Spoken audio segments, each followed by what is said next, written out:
Y ahora en el capítulo 15, Jesús denuncia a los escribas y fariseos, reprocha a sus discípulos, sana a la hija de la mujer sirofenicia y alimenta a 4,000 personas. Este capítulo 15 avanza el ministerio de Jesús al punto de su rompimiento con los príncipes religiosos. Después de su disputa con los príncipes religiosos, parece muy poco probable que jamás pudiera haber una reconciliación. Así lo veremos en los versículos 12 al 14 más adelante. Esta es la primera vez que Jesús ha designado como hipócritas a los escribas y fariseos. El Señor se está moviendo en Mateo y es el movimiento de un rey. Comienza a avanzar hacia la cruz. Leamos los primeros 2 versículos de Mateo, capítulo 15. Entonces se acercaron a Jesús ciertos escribas y fariseos de Jerusalén, diciendo, ¿por qué tus discípulos quebrantan la tradición de los ancianos? Porque no se lavan las manos cuando comen pan. Jesús ha atraído a los príncipes religiosos de Jerusalén al desierto para que le oigan. La visita de los escribas y los fariseos no era con fines nada amistosos. No le acusaron de violar las Escrituras, sino sus tradiciones que consideraban iguales a las Escrituras. Querían saber por qué los discípulos no se lavaban las manos. Su énfasis era más bien sobre la limpieza ceremonial, en vez de lo que nosotros consideraríamos un lavamiento físico o higiénico. Hay muchísimas personas que piensan que si cumplen con alguna clase de ceremonia externa y limpian lo de afuera, que esto es todo lo que es necesario. Veamos entonces cómo responde Jesús según el versículo 3. Respondiendo él les dijo, ¿por qué también vosotros quebrantáis el mandamiento de Dios por vuestra tradición? Jesús los acusa a ellos de violar el mandamiento de Dios al insistir en el cumplimiento de su tradición. Su tradición permitía a un hombre desobedecer la ley y en una manera que ellos creían era muy astuta para hacerlo. Ahora los versículos 4 al 6 dicen, porque Dios mandó diciendo, honra a tu padre y a tu madre, y el que maldiga al padre o a la madre, muera irremisiblemente. Pero vosotros decís, cualquiera que diga a su padre o a su madre, es mi ofrenda a Dios todo aquello con que pudiera ayudarte, ya no ha de honrar a su padre o a su madre.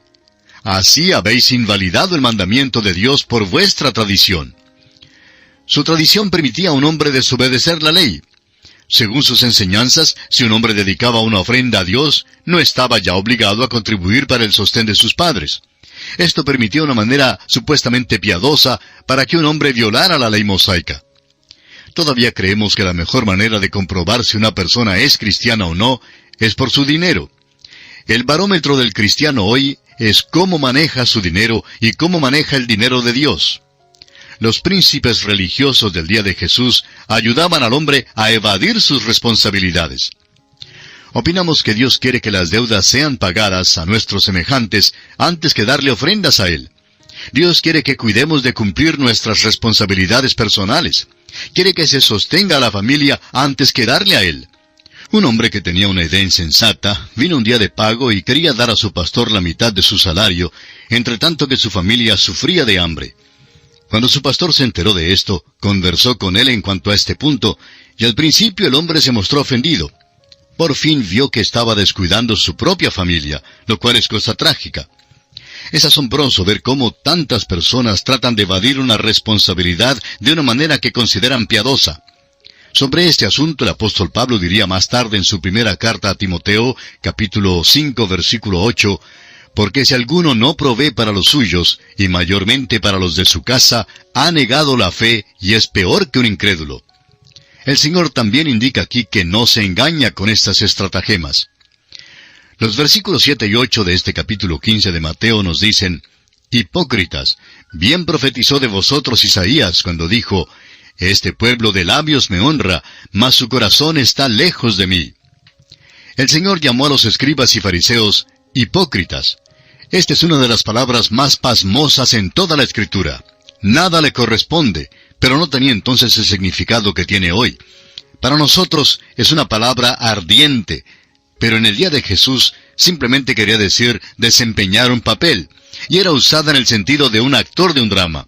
Significa que uno recibía una palabra clave y luego respondía. Jesús pues los acusó de jugar a la religión. Los príncipes religiosos estaban deseosos que las personas cumplieran la ceremonia de lavarse las manos, pero no le daban mayor importancia a la condición del corazón, la que era mucho más importante. Y hacemos igual hoy en día. Los padres le dicen al niño, lávate las manos antes de acercarte a la mesa, pero no hacen ningún caso de lo que ve su niño en la televisión. Y esto es precisamente lo que daña el corazón. Claro que debe lavarse las manos, pero ese no es el fin primordial. Es lo que está por dentro lo que es importante. Ahora el versículo 11 de este capítulo 15 nos dice, no lo que entra en la boca contamina al hombre, mas lo que sale de la boca, esto contamina al hombre. El gran principio que Jesús enseñó es que la contaminación moral no es física, sino espiritual. Ahora el versículo 12 dice, entonces acercándose sus discípulos le dijeron, ¿sabes que los fariseos se ofendieron cuando oyeron esta palabra?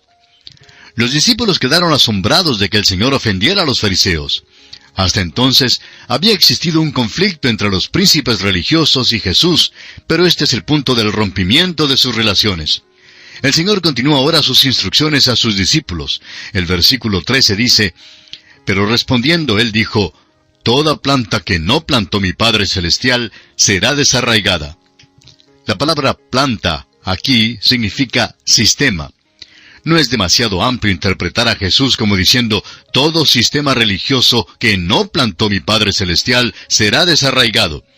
El Señor sigue explicando a sus seguidores y en el versículo 14 dice, dejadlos, son ciegos guías de ciegos, y si el ciego guiare al ciego, ambos caerán en el hoyo.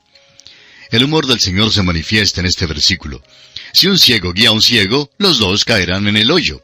Esto ciertamente es un sarcasmo cáustico dirigido a los fariseos que eran líderes ciegos. Ahora habla Pedro. Leamos el versículo 15. Respondiendo Pedro le dijo, explícanos esta parábola. El Señor hasta aquí ha estado hablando por parábolas a los discípulos, pero al parecer ellos no seguían su pensamiento. Continúa pues ayudándoles a entender la lección que trata de enseñarles. Leamos ahora los versículos 16 al 20 de este capítulo 14 de Mateo. Jesús dijo, ¿también vosotros sois aún sin entendimiento? ¿No entendéis que todo lo que entra en la boca va al vientre y es echado en la letrina? Pero lo que sale de la boca, del corazón sale, y esto contamina al hombre. Porque del corazón salen los malos pensamientos, los homicidios, los adulterios, las fornicaciones, los hurtos, los falsos testimonios, las blasfemias.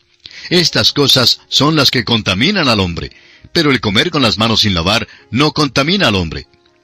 Aquí hay un gran principio.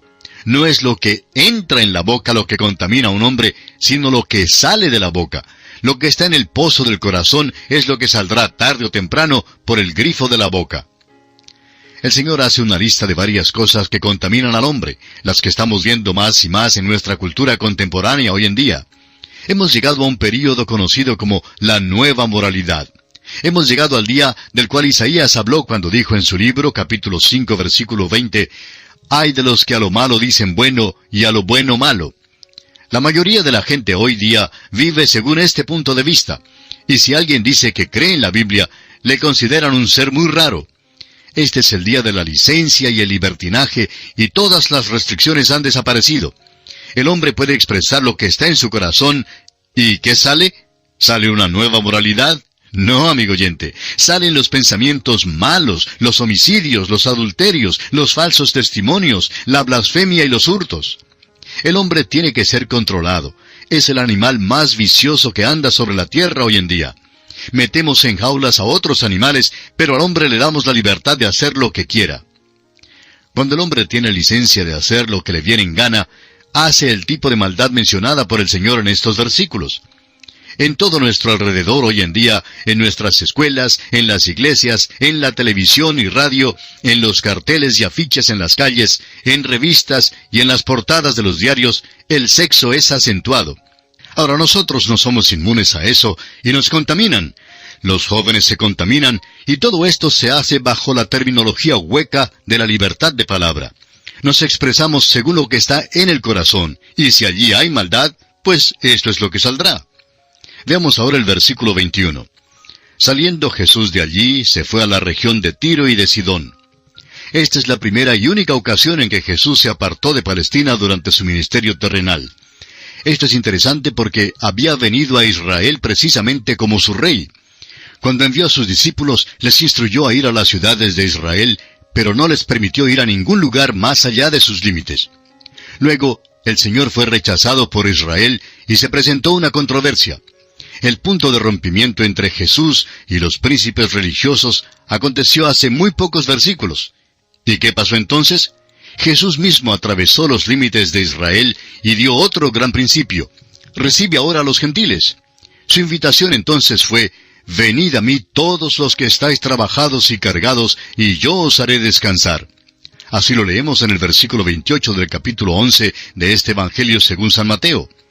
Ahora sucede un incidente interesante. Leamos los versículos 22 al 24 de este capítulo 15. Y he aquí una mujer cananea que había salido de aquella región, clamaba diciéndole: «Señor, hijo de David, ten misericordia de mí. Mi hija es gravemente atormentada por un demonio». Pero Jesús no le respondió palabra. Entonces, acercándose sus discípulos, le rogaron diciendo: «Despídela, pues da voces tras nosotros». Él respondiendo dijo: «No soy enviado sino a las ovejas perdidas de la casa de Israel».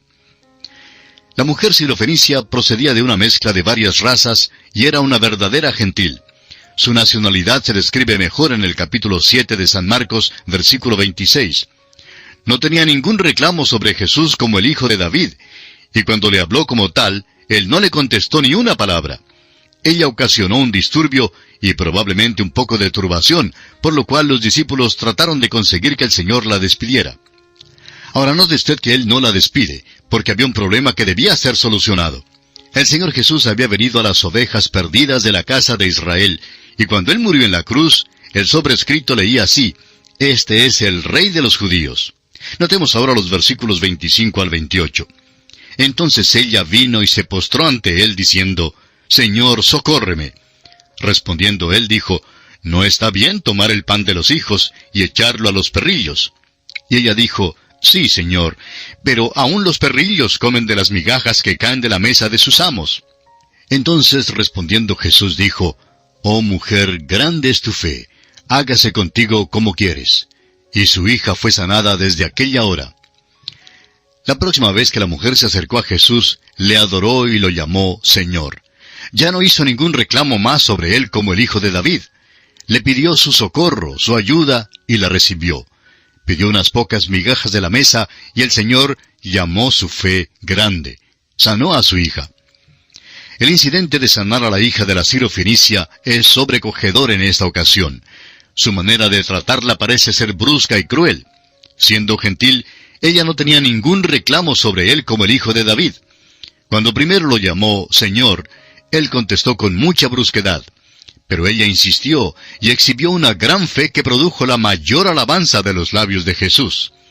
Los gentiles ahora pueden allegarse a él cuando aceptan su invitación de Mateo 11, 28 y 29.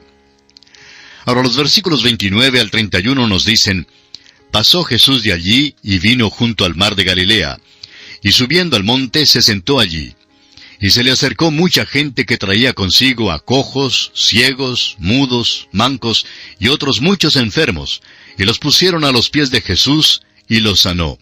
De manera que la multitud se maravillaba, viendo a los mudos hablar, a los mancos sanados, a los cojos andar y a los ciegos ver, y glorificaban al Dios de Israel».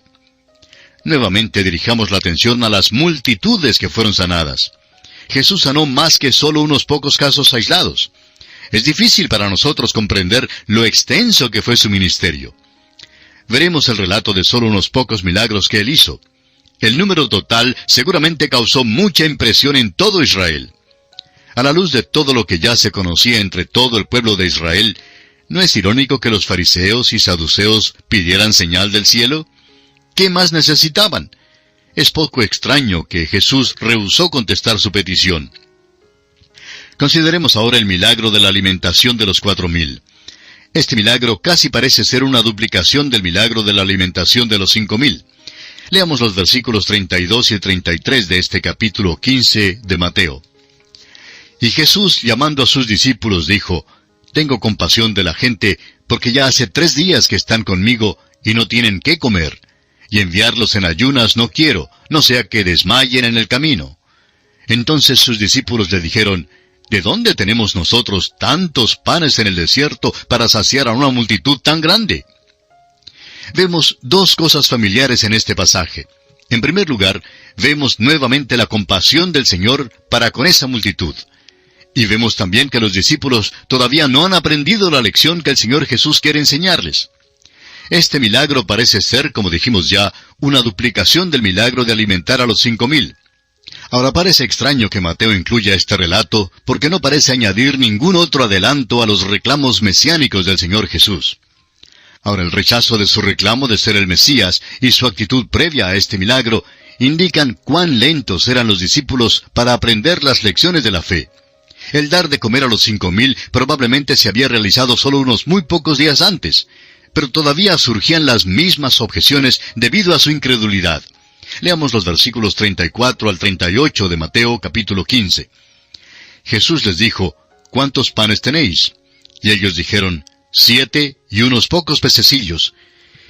Y mandó a la multitud que se recostase en tierra. Y tomando los 7 panes y los peces, dio gracias, los partió y dio a sus discípulos, y los discípulos a la multitud. Y comieron todos y se saciaron, y recogieron lo que sobró de los pedazos, 7 canastas llenas. Y eran los que habían comido 4,000 hombres, sin contar las mujeres y los niños. Jesús de nuevo dio de comer a la multitud, y reveló así que sus discípulos aún no habían aprendido la lección de fe. Su renuencia a creer constituía una forma de rechazo. La incredulidad, amigo oyente, siempre es pecado.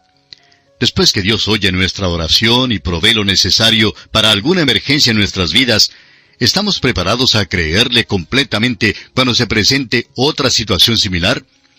Jesucristo puede ser creído.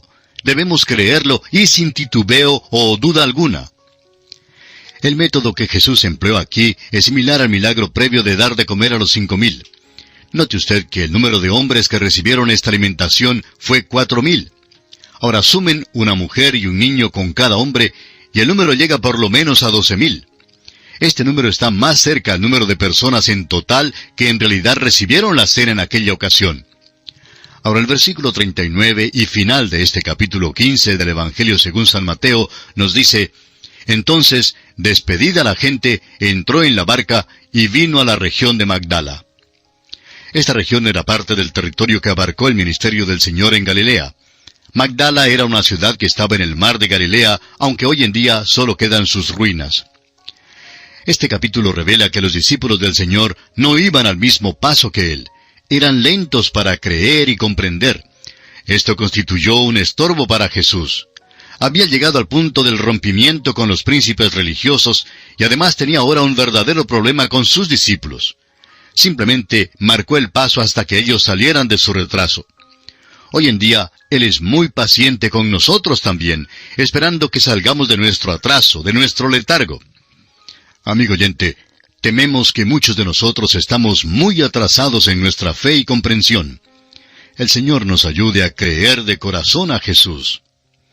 Y en esta forma concluimos nuestro estudio del capítulo 15 del Evangelio según San Mateo. En nuestro próximo programa, Dios mediante, comenzaremos a estudiar el capítulo 16 y esperamos contar, como siempre, con su amable compañía. Hasta entonces, quiera Dios bendecirle ricamente.